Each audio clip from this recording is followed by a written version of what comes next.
জাতীয় সড়কে আগুন জ্বালিয়ে বিক্ষোভ, রেল অবরোধ, মহিলা সাংবাদিককে তাড়া করে রাস্তায় ফেলে মার, বিক্ষোভের নামে তাণ্ডব। 6 ঘন্টা কার্যত স্তব্ধ হয়ে রইল মুর্শিদাবাদের বেলডাঙ্গা মহেশপুরের জাতীয় সড়ক।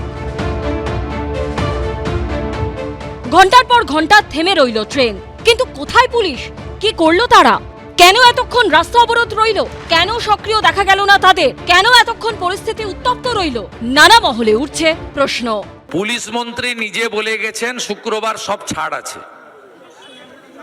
উনি নিজেই বলে গেছেন যে শুক্রবার দিন ওরা একটু জমায়েত হয়, একটু প্রতিবাদ করে। এইটা হচ্ছে পশ্চিমবঙ্গের পুলিশ মন্ত্রী তথা মুখ্যমন্ত্রীর বক্তব্য। বিজেপি নেতাদের স্টেটমেন্ট থেকেই আরো বেশি করে প্রমাণিত হয়ে যায় যে এই ঘটনাগুলো বকলমে বিজেপি বা তার কোনো এজেন্ট দালালরা করাচ্ছে। কারণ মুখ্যমন্ত্রী মমতা বন্দ্যোপাধ্যায়, পশ্চিমবঙ্গ সরকার এবং তৃণমূল কংগ্রেস, আমরা নিশ্চয়ই কেউ চাইব না আমাদের রাজ্যে অশান্তি হোক। এই রাজ্যে অশান্তি করতে কে চাইবে? বিরোধীরা চাইবে। বিক্ষোভস্থল থেকে বেলডাঙ্গা থানার দূরত্ব মেরে কেটে 5 কিলোমিটার। গাড়িতে করে যেতে বড়জোর মিনিট 10 সময় লাগে। পর্যাপ্ত পুলিশ না থাকলে কেন আরো ফোর্স চাওয়া হলো না? এই কি যথার্থ পুলিশের ভূমিকা? পুলিশ কিন্তু যথেষ্ট নলেজেবল যে কিভাবে how to tackle, how to deal with the emergent law and order situation করে না, কারণ পক্ষপাত দুষ্ট।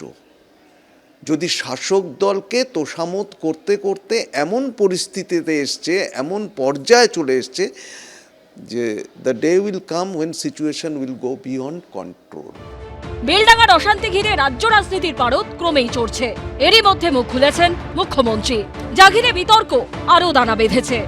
জুম্মাবারে এমনিতেই ওরা জমায়েত হয়, প্রোগ্রাম করে, এটা তাদের স্বতঃস্ফূর্ত। পরিযায়ী শ্রমিকদের উপর অত্যাচার হচ্ছে, এবং আমি সংখ্যালঘু ভাই বোনেদের কাছেও আবেদন করব, যারা করছেন শান্তিপূর্ণভাবে আমাদের উপর ভরসা রাখুন। আমরা তো আপনাদের সাথে আছি, সর্বধর্ম সমন্বয়ের সাথে আছি। ঠিক মমতা বন্দ্যোপাধ্যায়ের মুখে 2019 সালে ভোটে বিজেপির কাছে কিছুটা পর্যদস্ত হওয়ার পর, 18টা সিট বিজেপি পাবার পর মুখ্যমন্ত্রী যে ধরনের মন্তব্য করেছিলেন যে গরুর দুধ দেয় সে গরুর লাথি খাওয়া ভালো, আজকে সেই মন্তব্য, সিমিলার মন্তব্য আমাদের শুনতে হচ্ছে, বাংলার মানুষকে শুনতে হচ্ছে মমতা বন্দ্যোপাধ্যায়ের মুখ থেকে। পুলিশের ভয় কি একেবারেই উবে যাচ্ছে? তাই কি রাজ্যের নানা প্রান্তে এই পরিস্থিতি, এই ছবি? অরিত্রিক ভট্টাচার্য, প্রদ্যোৎ সরকার ও সুজিত মণ্ডলের রিপোর্ট, এবিপি আনন্দ। জ্বলল বেলডাঙ্গা, অগ্নিগর্ভ হলো পরিস্থিতি। এ যেন রণক্ষেত্র। ফের শিরোনামে মুর্শিদাবাদ। জাতীয় সড়কে টায়ার জ্বালিয়ে বিক্ষোভ,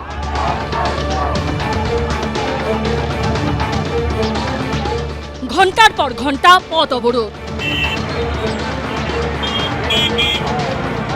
রেল লাইনে বাঁশ জাল ফেলে জোর জবরদস্তি করে আটকে দেওয়া হলো ট্রেন। ঝাড়খণ্ডে এক পরিযায়ী শ্রমিকের মৃত্যু ঘিরে শুক্রবার এভাবেই অগ্নিগর্ভ হয়ে উঠল মুর্শিদাবাদের বেলডাঙ্গা।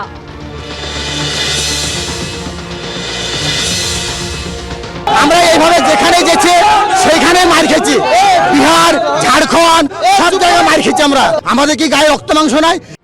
পুলিশ সূত্রে খবর, মৃত শ্রমিকের নাম আলাউদ্দিন শেখ। তার বাড়ি বেলডাঙ্গার সুজাপুরে। পরিবারের দাবি 5 বছর ধরে ঝাড়খণ্ডের বিশ্রামপুরে ফেরি করতেন আলাউদ্দিন। বৃহস্পতিবার ঘরে তার ঝুলন্ত দেহ উদ্ধার করা হয়। স্থানীয় বাসিন্দাদের দাবি, পরিযায়ী শ্রমিককে খুন করে ঝুলিয়ে দেওয়া হয়েছে। দেখতে সেই ঘর মানে গলায় দড়ি দিয়ে টাঙানো আছে, এখন দেখতে গলায় চিপি মেরে দিয়ে গলায় দড়ি দিয়ে টাঙিয়ে দিচ্ছে।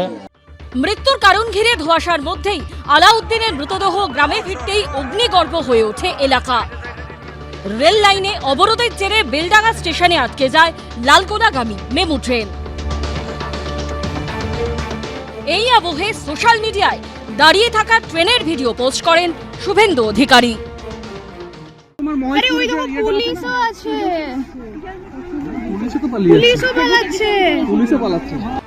দীর্ঘক্ষণ ধরে চলে অবরোধ, বিক্ষোভ, টায়ার জ্বালিয়ে চলে প্রতিবাদ, বেরিয়ে আসে ক্ষোভ। মুখ্যমন্ত্রী এসে আমাদেরকে এখানটায় আমাদের সিদ্ধান্ত লেখ, আমরা ভোট দিতে চাইছি, সে নবান্ন বসে থাকলে হবে না, তাকে এখানে আসতে হবে। খবর পেয়ে ঘটনাস্থলে পৌঁছন প্রাক্তন কংগ্রেস সাংসদ অধীর চৌধুরী। মৃতের বাড়িতে পৌঁছন তিনি, কথা বলেন পরিবারের সঙ্গে। আমার বক্তব্য পশ্চিমবঙ্গের মুখ্যমন্ত্রীর কাছে, আপনি যেখানে যেখানে পরিযায়ী শ্রমিকরা বেশি করে আছে যেসব রাজ্যে, বিশেষ করে বিজেপি শাসিত রাজ্যটা হচ্ছে, সেই সমস্ত রাজ্যে তারা যেখানকার সরকার তাদের সঙ্গে কথা বলে। ঝাড়খণ্ড বিজেপির রাজ্য নিশ্চয়ই নয়, কিন্তু ঝাড়খণ্ডে বিজেপি পার্টি, RSS, বজরঙ্গি দল, এদের একটা প্রভাব আছে। আগুন জ্বালাচ্ছে তৃণমূল, পুড়বে তৃণমূল, মরবে তৃণমূল। পাল্টা বেলডাঙ্গার অশান্তি নিয়ে ইঙ্গিতপূর্ণ মন্তব্য করেছেন মমতা বন্দ্যোপাধ্যায়। বেলডাঙ্গা আপনারা জানেন কাদের কাদের প্ররোচনা আছে, আমি আর নতুন করে বলতে চাই না। প্রায় 6 ঘন্টা ধরে চলে রেল অবরোধ। চরম সমস্যায় পড়েন সাধারণ মানুষ। রাজীব চৌধুরী ও আশাবুল হোসেনের রিপোর্ট, এবিপি আনন্দ। এবিপি আনন্দ, এগিয়ে থাকে, এগিয়ে রাখে।